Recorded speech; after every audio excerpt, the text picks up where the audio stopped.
Today I'm going to talk about anxiety and stress, and I'm going to use one of my favorite books, a dictionary. This is it right here. Look at this. Oxford Advanced Learners English to Chinese Dictionary, 7th edition. I have like 5 of these. Now, why do I have this? Is this about me learning Chinese? No.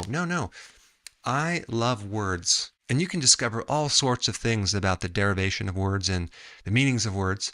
Now, what's cool about this dictionary is that it's for Chinese students learning English. So the definitions are really good. They're very simple versus other dictionaries that you have to, literally look up words within definitions and then more words within those definitions. So this is a really good dictionary just to give you the meaning of the word. And so what we want to do today is kind of take you through various definitions of words, okay, in relationship to anxiety and stress. And I'm going to show you something that's really interesting about this because we can learn a lot about this. The first word we're going to look up is this definition of anxiety. What does anxiety mean? Okay, anxiety is the state of feeling nervous or worried about something bad is going to happen. So basically anxiety is you're worried about something. We better look up the word worry. Okay, worry. To keep thinking about unpleasant things that might happen or about problems that you have. So when you're worrying, you're really thinking about things that may or may not happen. And usually you're not worried about good things. They're unpleasant things, and they're usually related to a problem. So when you're in this anxiety state, you are thinking about if something's going to happen or maybe not happen, usually related to something unpleasant, about some problem. So let's just look at this word thinking for a moment. To use your mind to consider something, to form connected ideas, to try to solve problems. So the one that actually fits this is to solve problems, right? So what a person is really doing when they have anxiety and they're worrying is they're thinking about problems. Okay, problem, a thing that is difficult to deal with or to understand. So in theory, the more you understand about something, the less of a problem it is, right? Especially as this relates to worrying, because when you're worrying, you probably are left without understanding about something. I'll give you an example. Let's say someone calls you up and leaves a message. And you listen to the message and it says, call me back. I have some bad news, but you can't get a hold of them. What's going to happen all night? You're going to be worrying about something. You're going to be thinking about this problem because you don't understand it. So without understanding, the problem continues on and on and on. Okay, there's a second definition, a question that can be answered by using logical thought or mathematics. So, of course, this relates to probably a math problem, but also it can relate to what you're doing when you're thinking about problems. You're trying to solve them, right?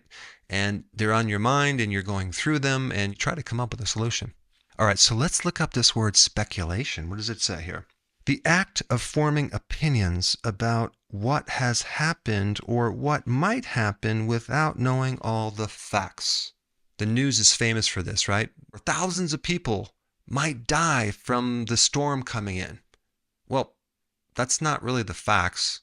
That's just an opinion about something, right? The storm is coming in, but we don't know if 1,000 people are going to die.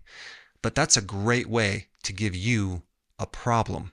And of course, the news does it to get attention because facts don't really sell, but speculation does. There's certain things that I can control and there's certain things that I can't. But I like to solve problems based on actual facts, right? Because there's another thing that the news gives people, and that word is called sensationalism, okay? A way of getting people's interest by using shocking words or by presenting facts and events as worse or more shocking than they really are. And of course, they do it because it sells and it can actually rob your attention. And so when you read headlines, what do you open up? The ones that are most shocking. And then, of course, we have the last word, which is conjecture. Conjecture is opinions not based on knowledge. You're basically just guessing. A lot of times they're worrying about stuff that is just completely, utterly manufactured and made up. A large percentage of it is based on opinion, speculation, exaggeration. When you have perceived threat, danger, negativity, problems, guess what happens to your adrenal glands? You start pumping out adrenaline and cortisol. What do you think that does to your immune system? You're going to age prematurely. The reason I'm doing this video is just to bring up some interesting observations on how much time an average person spends worrying about things that maybe they shouldn't be worrying about. Just try to get more facts about the thing, to get more understanding about something, and take vitamin B1, and that can greatly help your physical body and pull you out of this nervous tension. Taking adaptogens like ashwagandha is something that is really helpful, because if you think about it, what do adaptogens actually do? They strengthen your ability to adapt to stress. Go for long walks, continue to exercise, get out in nature, and limit the amount of exposure that you have to speculation, to the news in general. Now, I did another interesting video on this that I think relates to it, and I put that up right here. I think you'll enjoy it.